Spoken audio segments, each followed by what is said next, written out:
Olá, aqui é a Joyce Santiagonal e hoje eu vim conversar com vocês sobre as minhas leituras do mês de novembro. Em novembro, então, eu fiz 8 leituras, sendo 3 HQs. Eu vou começar, então, mostrando as HQs para deixar os livros para o final, então. Eu vou começar falando, então, sobre Pele de Homem, uma leitura que já era para eu ter feito alguns meses atrás, mas só em novembro eu consegui pegar.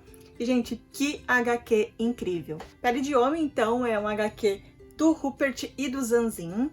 E é ambientado, então, o cenário onde se passa essa história é uma Itália renascentista. Aqui a gente vai conhecer a Bianca, né, que é essa personagem que está aqui.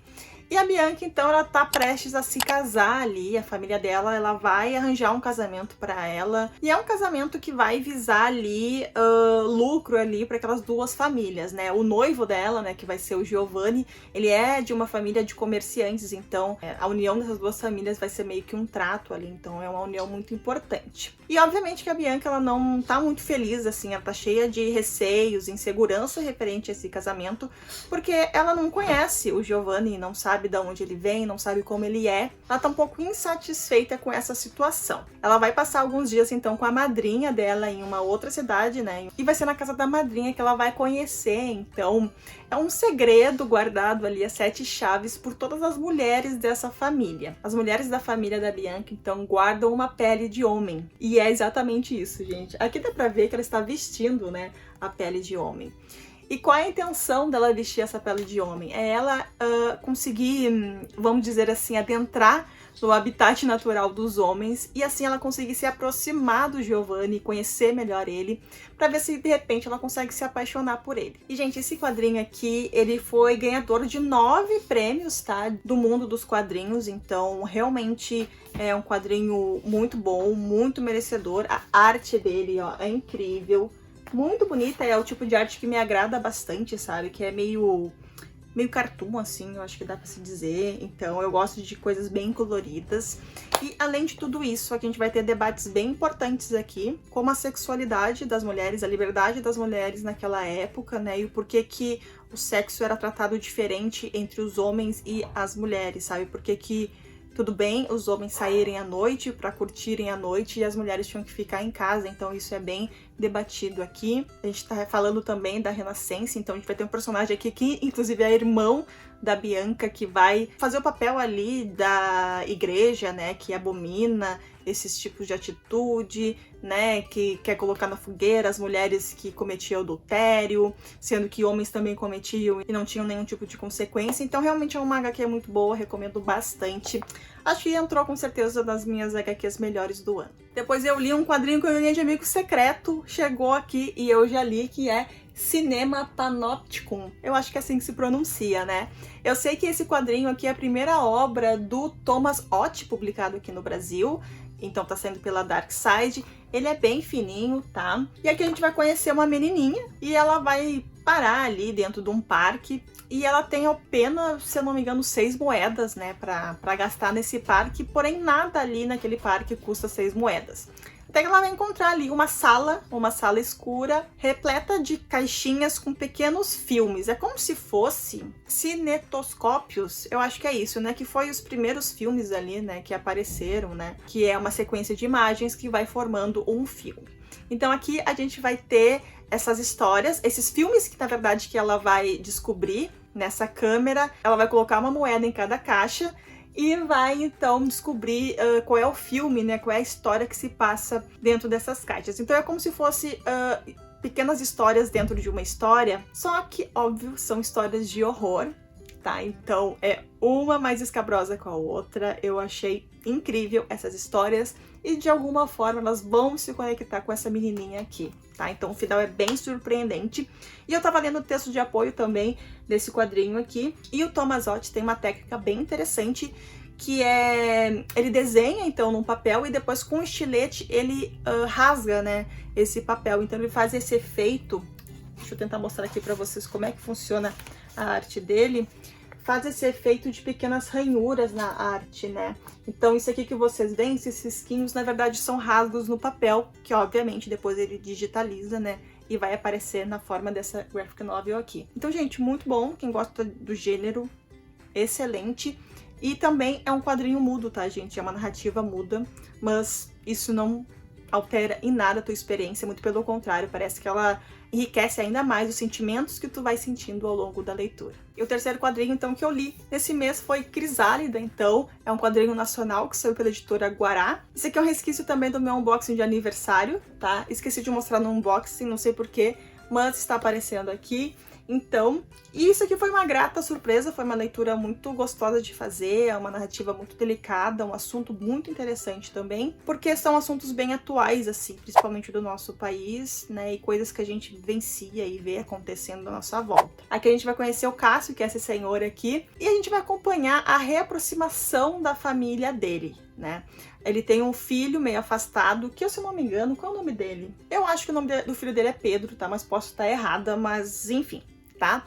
O Pedro, ele tem uma filha, que é a Ana, que é essa garotinha aqui. O Pedro, então, ele é viúvo, ele perdeu a esposa muito recentemente, e ele, então, cria sozinho a filha. Porém, vai acontecer alguma coisa com ele, tá? Que eu não vou dizer o que é, pra não estragar o spoiler, pra vocês terem uma experiência mais completa com essa leitura. E o Pedro vai se ver obrigado, então, a se reaproximar do pai dele. A gente entende ali que, no passado, eles tiveram algum tipo de conflito que fizeram com que eles se separassem. E o Cássio vai conhecer pela primeira vez, então, a neta dele. A Ana é uma criança negra, tá? E o Cássio, ele é um homem já idoso, super conservador, tá? Ele tem outra vida, né? Ele vive numa bolha ali. Só que com a vivência dele com a Ana, ele vai começar a enxergar coisas que antes ele não enxergava. Ele vai começar a perceber comentários sobre certas situações que ele não percebia. Ele vai ver a neta dele passando por situações que antes, de certa forma, não interessava pra ele, porque ele não passava por aquilo. Mas agora ele passa, e ele passa com uma pessoa que ele ama agora, que é essa neta. Gente, é incrível, muito delicado, muito bonito mesmo. É uma HQ, assim, que emociona. Então, recomendo bastante uma HQ nacional aí, uma dica nacional para vocês conhecerem, tá? O traço também é muito bonito, ó, muito bonito mesmo. Só eu tenho não é uma reclamação, mas foi uma coisa que me chamou a atenção, tá? O traço referente ao Cássio, não sei por que ele me incomodou um pouco, tá? Parece que ele não orna muito bem com o restante da HQ, como se fosse outra pessoa que desenhou o Cássio, não, o Pedro, o filho do Cássio, tá? Achei curioso isso, sabe? Foi uma percepção que eu tive durante a leitura, mas também não é nada que estraga, foi um detalhe, tá? Uma coisa que me chamou realmente a atenção. E referente ao nome ali, Crisálida, a Ana, ela tá cuidando ali, junto com o pai dela, de uma larva, né? Que vai virar um casulo pra depois virar uma borboleta. E, de certa forma, isso tem alguma relevância na história também, né? A forma como o Cássio muda nessa história, a forma como o Pedro também muda, a Ana também. Então, vai ter uma coisa mais figurativa ali, né? Que vai fazer essa analogia toda com o nome da história, com a borboleta que vai estar aqui presente e com esses personagens. Depois, eu li um livro que eu não tenho ele físico aqui por enquanto, mas foi um livro que eu apoiei, tá, recentemente no Catarse, né, na editora Wish, que é Carmila. Essa edição da Wish vai vir acompanhada de um outro livro junto, mas eu li uma edição que saiu pela editora Pandorga, que também tem outra história junto, mas eu já chego lá, tá? Eu sempre morri de vontade de conhecer Carmila, né? Por ser uma das histórias ali que vieram muito antes de Drácula, na verdade acho que uns 15 anos antes de Drácula, e que vai ser uma história aí meio que precursora também, né, falando sobre vampiros, né. Carmila foi escrita então por Sheridan LaFano, eu não sei como é que se pronuncia o nome do autor, mas aqui além da gente conhecer a Carmila, então, que é uma personagem aí que marcou o cenário gótico na época em que foi lançado, a gente vai conhecer também a Laura, que vive ali isolada do interior da Europa, se eu não me engano, com o pai dela em um castelo em Estéria. Eu não sei se isso é o nome de uma cidade, se essa cidade ainda existe, se é fictícia, mas enfim. Até que eles vão receber uma hóspede, né? Uma hóspede muito curiosa, que é a Carmila, e essa hóspede vai despertar alguns sentimentos na Laura. Tanto sentimentos assim que vão deixar ela meio apreensiva, vão aterrorizar os sonhos dela durante as noites, mas também sentimentos amorosos. A Carmila vai acabar seduzindo a Laura ali de alguma forma. E eu não vou falar muito mais do que isso, mas com certeza foi uma leitura que eu gostei muito de fazer, né? Além de ser uma história ali que foi pioneira dentro do vampirismo, que com certeza inspirou o que veio depois disso, falando de vampiros. Também é uma história que mostra pela primeira vez, né, duas coisas. Uma é essa imagem do vampiro sedutor, né, que é muito bem explorado pela Anne Rice depois de décadas, né, mas também o relacionamento entre duas personagens mulheres. Então, para quem gosta de clássico, é uma ótima pedida, e para quem quer conhecer uma das histórias que inspirou esse gênero, com certeza é uma boa indicação. Nessa edição da Pandorga também tem conto O Vampiro, né, do John William Polidori, aquele autor que estava junto da Mary Shelley na fatídica noite em que ela escreveu, né, que ela esboçou, né, nos primeiros parágrafos de Frankenstein. Então, eles trazem também esse conto para cá, e também é um conto muito importante, principalmente para Drácula, porque serviu como inspiração e que traz essa figura aristocrata ali que atua, então, né, matando, fazendo vítimas na alta sociedade. Então, é uma edição bem interessante, tá? Então recomendo para vocês também. Esse conto de O Vampiro eu já tinha feito, né, essa leitura, eu li na edição da Dark Side de Frankenstein. No final da edição deles, eles também trazem esse conto pela importância, né, de ter sido criado na mesma noite de Frankenstein. Depois, então, eu mudei completamente o foco, né, eu li Quase Rivais, da J. Sterling. A J. Sterling, que esteve numa Bienal alguns anos atrás, conheci ela pessoalmente, uma querida. E esse livro aqui, Quase Rivais, gente, é um romance, tá? E é uma releitura de Romeu e Julieta. Então a gente tem aqui duas famílias rivais, obviamente, né? E essas famílias, elas são comerciantes, então, de vinhos, tá? Então eles têm vinhedos, têm propriedades vizinhas, né? Um do lado da outra. E as duas famílias, elas fabricam, então, cultivam uvas para fazer vinho. E daí a gente tem dois personagens, então, até já esqueci o nome deles, é o James, né, que é de uma família, e a Julia, que é de outra. A Julia é de uma família, assim, que faz o melhor vinho ali, então o James tá meio que sempre correndo atrás ali para conseguir superar a Julia, e eles se conhecem desde a adolescência. Só que o James, ele esconde uma paixão secreta, então, pela Julia desde a adolescência, e eles têm ali uma certa situação mal resolvida ali entre eles, que aconteceu ali anos atrás, mas que reflete ainda nos dias de hoje e que se sustenta ainda mais pela rivalidade de anos da família. Então a gente vai acompanhar, né, o romance dos dois. E, gente, é muito bonitinha, é uma leitura super rápida. E eu fiz essa leitura, gente, no Storytel, que é o aplicativo, então, de audiolivros. Para vocês que querem ter uma experiência diferente de leitura, eu super recomendo o aplicativo. Amei fazer a leitura por lá. A pessoa que faz a narração é ótima. Saiu a resenha dele lá no site, no Estante Diagonal, então eu vou colocar aqui na descrição. Depois eu li um livro, que eu não tenho ele fisicamente também, que é Clara e o Sol. Foi o primeiro livro que eu li do Kazuo Ishiguro.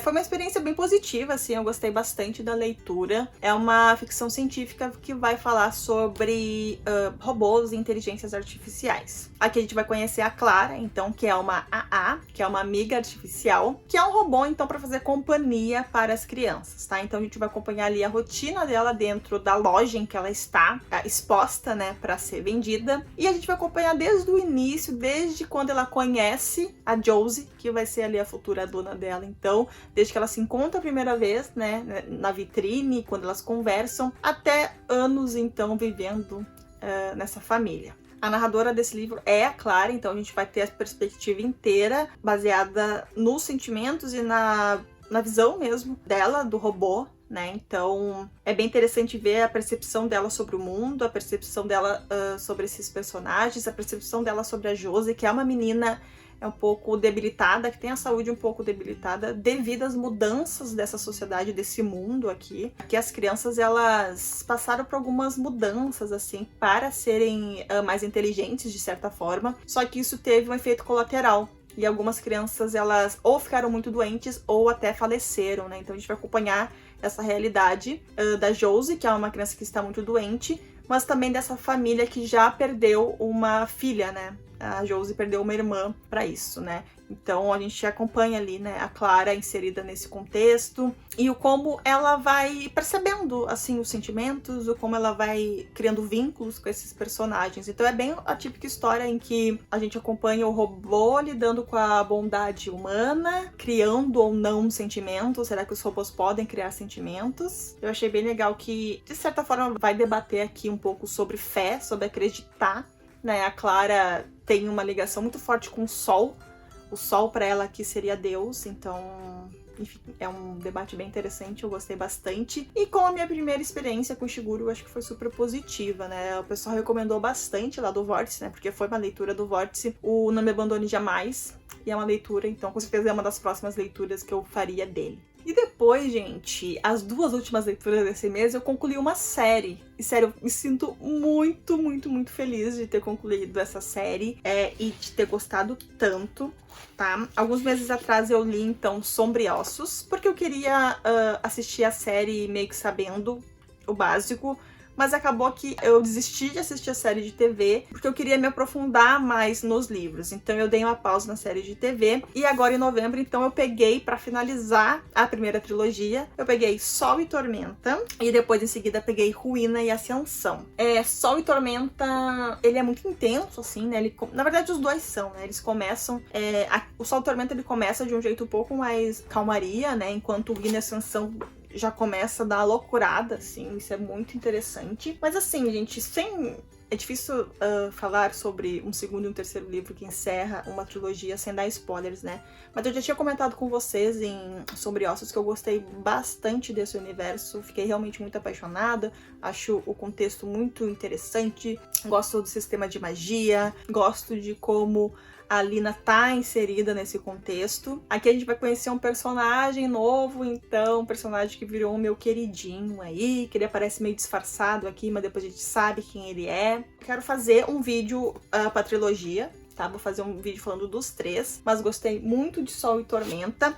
Ruína e Ascensão, eu guardo alguns sentimentos sobre o final desse livro, em particular, tá? Mas só do final mesmo, que não é que eu acho maravilhoso, tá? Mas eu achei super corrida algumas partes, eu acho que ela teve que correr pra finalizar essa história, então a parte da batalha final ali, não vou dizer sobre o que eu tô falando, mas pra quem já leu já sabe, eu achei que foi muito rápida e foi muito fácil, tá? Então talvez essa seja meu único apontamento ali falando, mas eu gostei muito das decisões que a Leigh Bardugo tomou aqui. Obviamente que ela me surpreendeu, eu pensei que ela ia por um lado, mas acabou indo pro outro, que me deixou feliz de certa forma, tá? A Lê, ela me perguntou se eu chorei no final, e não chorei, mas eu achei bonitinho, sabe? Eu acho que ela dá um final bem bonitinho, mas assim, ela me deixou com muitas dúvidas na cabeça sobre esses personagens no final, o que vai acontecer com eles, será que eles aparecem no futuro? Porque tem mais livros dessa série, né, gente?